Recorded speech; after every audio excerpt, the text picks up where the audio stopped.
Research is pretty clear that if students know what the objective of a lesson is, they learn more and the learning is more durable. There are also other aspects of the big picture that provide focus and direction for students. Ideally, students would understand, in addition to the objective, the following components. The itinerary, that is, the sequence of events coming up. The big idea behind the lesson. The reasons that it's worthwhile to know the material. The reasons for the activities we're doing. And finally, the criteria for success that would show mastery of the objective. When teachers plan with these elements in mind and then share them with the students, it's called framing the learning.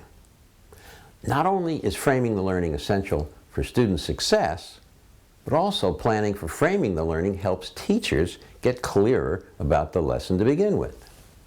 I think framing the learning has had a big effect on my students because it tells them what we're learning that day. It tells them how we're going to go about learning it and what's going to be expected of them what they need to show at the end of the lesson to show that they've learned what they've learned. I've also discovered that it helps me too. On days that I don't frame the lesson, I find that my lesson doesn't go as smoothly. So it's a good reminder to me about why we're doing it, why it's important, and what steps we're going to go through. So it helps me too, in addition to them.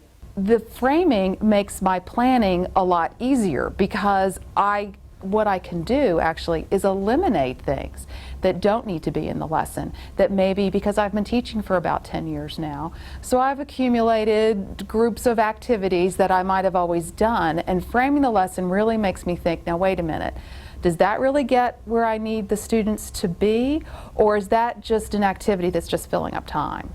Ms. Dolenti has taken the truth serum that we all need at one time or another. That is, she acknowledges the temptation to do activities that we love, or the students love, even though they may not really be aligned with the objectives. So the act of carefully framing the learning is, in a sense, an inoculation against activity thinking. It also provides students with the focus they need. I honestly believe framing the learning expedites.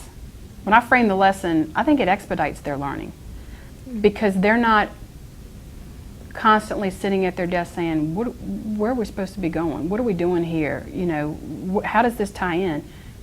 They know we're on a journey. When you frame your lesson, it really does help them to get to the destination quicker. Students need to know exactly what they should know and be able to do at the end of the lesson. One move towards that, of course, is posting the objective. I think just simply posting the objective sometimes is way more beneficial than I ever believed that it really would be. It keeps the focus up there, it keeps the important words that they need are right there for them to recall, and I think that both of them are helpful to them. However, in addition, we need to make sure the students understand what we have posted. That, of course, means putting it in student-friendly language. But even at that, we ought to spend a minute or two getting them to tell us what they think the objective statement means in their own words. Can I have someone read it for us out loud using my phone? How can you organize information data into different group categories to make a bar graph? What are they asking us to do? What are we going to be trying to do, somebody? Take data and diagrams to the. Okay. Could someone maybe say that in Spanish for me? Could you say that in Spanish? What are we going to be doing? We're going to be making groups, and then we're going to make a bar graph. How do we say that in Spanish so Tomas can know? Vamos a hacer. To make groups Vamos a hacer grupos. with data, Data. and then we're going to make a bar graph. We're going to make a graph.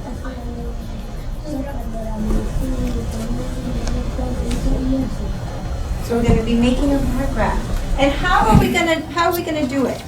What's our language? How are we going to use our language today? Yaniel, you want to give us some help? And then Felix? Okay, Yaniel will give us some help. Students will be able to tell the class how they choose their groups.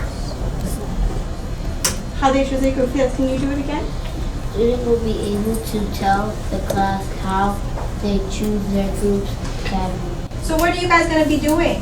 What will you do? How are you going to do it? You're You're gonna what? Information. You're gonna give the information. How's everyone gonna know about it, Courtney? Because you have to choose categories. You can't just put them all in one thing. But how will we know what categories you chose? You have to rate them. Like a real examiner. Like if you want to do an examiner, you have to make some.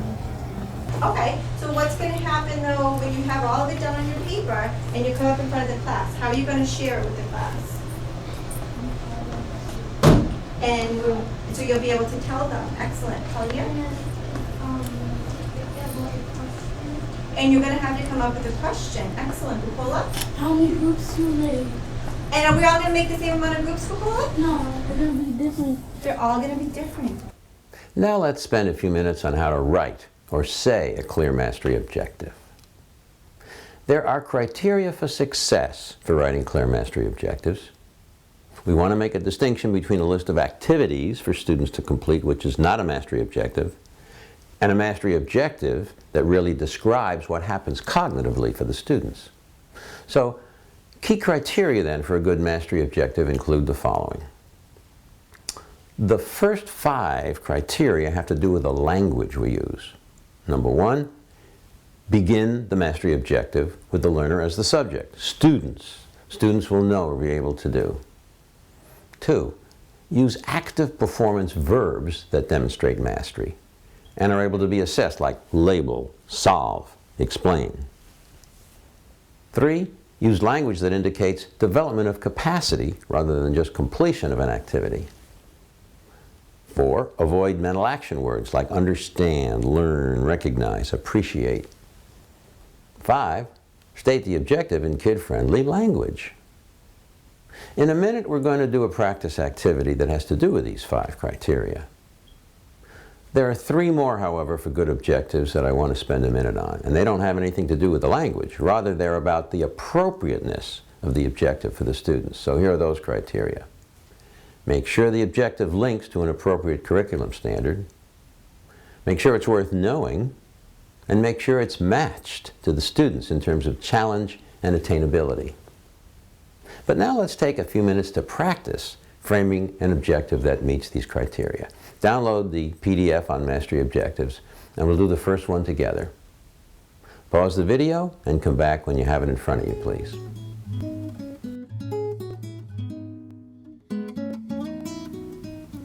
The first statement is, students will review the 3 classifications of rocks for a test. Now, that doesn't tell us what they'll know or be able to do. There are 3 kinds of rocks: igneous, metamorphic, and sedimentary. What we want students to do is not only know these words, but be able to identify rocks and classify them in the right category. So the action verb here is classify. A true mastery objective says that students will be able to classify rock samples accurately into the 3 categories of igneous, metamorphic, and sedimentary. And if we wanted to ramp it up a little bit, we could add students will list the defining attributes of igneous rocks, metamorphic rocks, and sedimentary rocks. Now, that's the objective that would be posted on the board. But if you want to make it in kid-friendly language, you'd say something like this. Well, ladies and gentlemen, there are 3 kinds of rocks that we've been studying these days: igneous, metamorphic, and sedimentary. Today I'm going to give you each a mixed bag that contains all 3 kinds. And I want to see if you can accurately sort them into the right category. And also, tell me what the characteristic of igneous rocks are that make them igneous, the characteristics of metamorphic rocks that make them metamorphic, and the characteristics of sedimentary rocks that make them sedimentary. So if you ever go camping, you can pick up any rock you'll ever find, and you can tell which of these 3 types it is and why. So, kid-friendly language almost always requires elaborating the formal language of what students will know or be able to do into something more colloquial, like that sample above. Now, work with your colleagues and write the new and improved version of the objectives in the PDF document. In addition to the new and improved version, practice saying it as you would to the students in kid-friendly language. And after you're done, check our proposed answers on the second PDF. See how they compare to yours.